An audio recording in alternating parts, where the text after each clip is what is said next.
at sa kanyang mahabang buhok na sinakluban ng cap sa tuwing magtatanghal. Inamin ni April Boy ang pagkakaroon niya ng prostate cancer nang makabalik galing Amerika. Labag man daw sa kanyang kalooban, ang tinamasang kasikatan ng 44 mga awit sa loob ng 2 dekada ay kailangan nang magtapos. Ang pagreretiro ni April Boy sa mundo ng musika ay bilang pagtalima na rin daw sa payo ng kanyang doktor. Maging ang kanyang mahabang buhok ay kailangan niyang ipaputol dahil nakakaagaw daw ito ng nutrients na kailangan ng isang cancer patient. Samantala, sa kabila ng kanyang kondisyon, nagtanghal pa si April Boy para sa mga nasalantang biktima ng bagyong Yolanda sa Tacloban City kamakailan. Ngayong hapon sa Star Talk, April Boy Regino, live! Talaga naman, heart, puro buhay ang pinag-uusapan dito sa Star Talk. Joy Cancio. Tapos ito naman, patuloy na nakikipaglaban para mabuhay. April Boy Regino, magandang hapon. Magandang hapon po. Okay. Sa lahat po ng nakikinig nanonood pala. Oo. Sa Star Talk. Yeah. We will try to do this as clinically as possible, no? Kasi ang pinag-uusapan natin ay prostate cancer, no? Ito, itatanong ko not only for the sake of our viewers, pero para sa akin na rin. Kasi ano ba talaga ang sintomas ng pagkakaroon ng prostate cancer? Para alam natin lahat.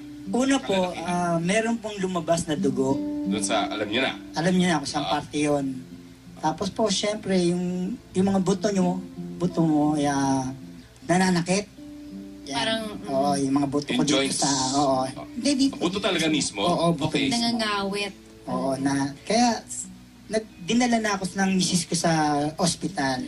Para patingnan saan po ako. kayo na-diagnose noon? Sa US. Sa US. Oo, doon ako Sa US nangyari? Sa US nangyari. 2009. 2009. Pero anong initial reaction mo?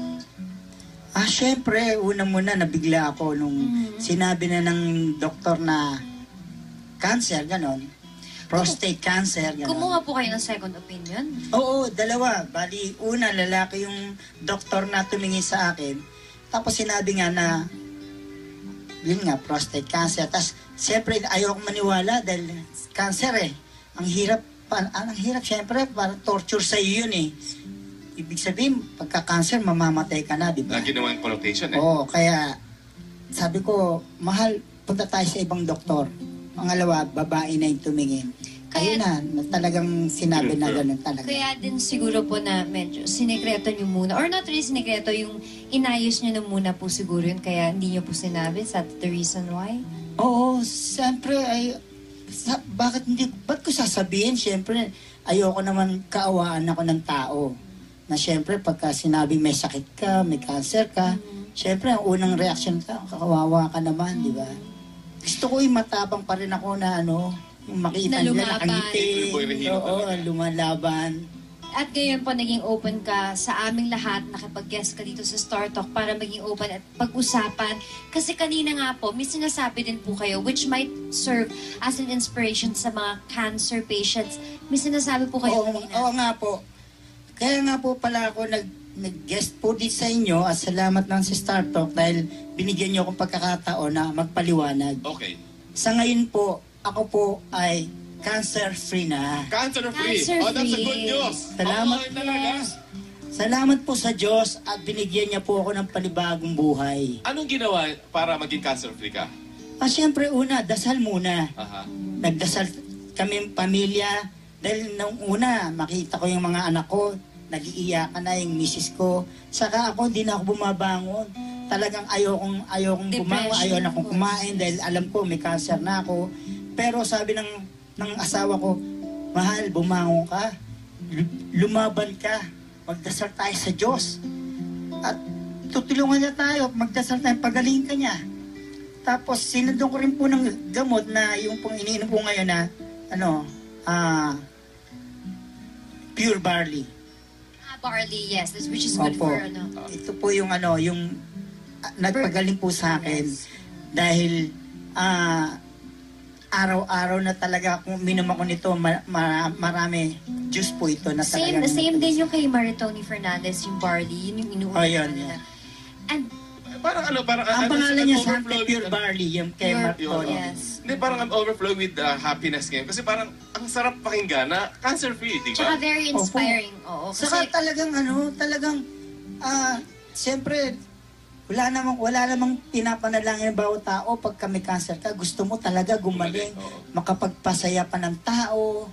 and, Diba? and this just proves that of course God hears our prayer and you're here aside sa mga nasulat na mga na may cancer ka and you're retiring which is so negative, you are actually cancer free and you were there, pumunta po kayo sa Tacloban to inspire other people pa. So ano po? Opo, yung mga tao po doon, dumating ako, tuwan-tuwa sila. Kasi parang hindi nila alam na darating ako doon. Parang sikreto po na kinumbida ako ng mga taga Tacloban, yung mga sundalo doon. At tapos nung makita ako ng tao, Tuwang-tuwa. Siyempre inisip nila dati, di ba may sakit ako, may cancer ako. Tapos nakita ko nila, Siyempre. malakas na uli si April Boy. Namimigay na naman ng sombrero. Yun na nga po sasabihin ko, madami sigurado silang sombrero Kaya doon. ito So, po, yes. ang mensahe sa fans. At, oo nga pala, maraming salamat sa lahat ng pagmamahal niyo sa akin. Sa lahat ng pagsuporta. Lahat ng, alam niyo kasi, ang totoo niyan, nag-retire na ako ngayon. Dahil sa, yun nga, dahil siyempre, hindi na ako yun talagang, kasi di ba nagkasakit nga ako? Ang tinayo sa akin ng doktor sa akin Magpahinga muna. magpahinga. Siyempre, kailangan mo Kasi mag-recuperate. ang nakapagpaano din sa akin yung pagod, yung Stress. puyat. Oo. Yan sabi ng doktor, kailangan magpahinga ka. Tapos, ayun, yung pahinga mo na yan, Yes. isip mo, Kailangan talagang pahinga. retired ka na. Pero ang maganda niyan, meron namang papalit sa akin. Ang papalit sa akin yung anak kong lalaki, na Kaya, si JC may Regino. experience pa namin yung di ko kayang tanggapin na yan. Na hindi ko makakalimutan. Kakantay ko ba? Pwede ba?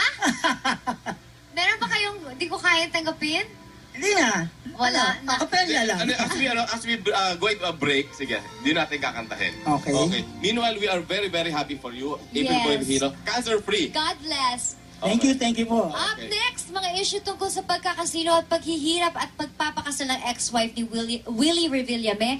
Abangan namin po yan dito sa pagbabalik ng Star Talk. At salamat po sa Bella at sa Flores. At meanwhile, eto na, habang we are going to a break, kumakanta po si April Boy Regino na Di Ko Kayang Tanggapin. Okay. Di ko kayang tanggapin na mawawala ka na sa akin. Napakasakit. Okay, nagbabalik po ang Star Talk. Thank you. April Boy Regino. Thank you. That's good.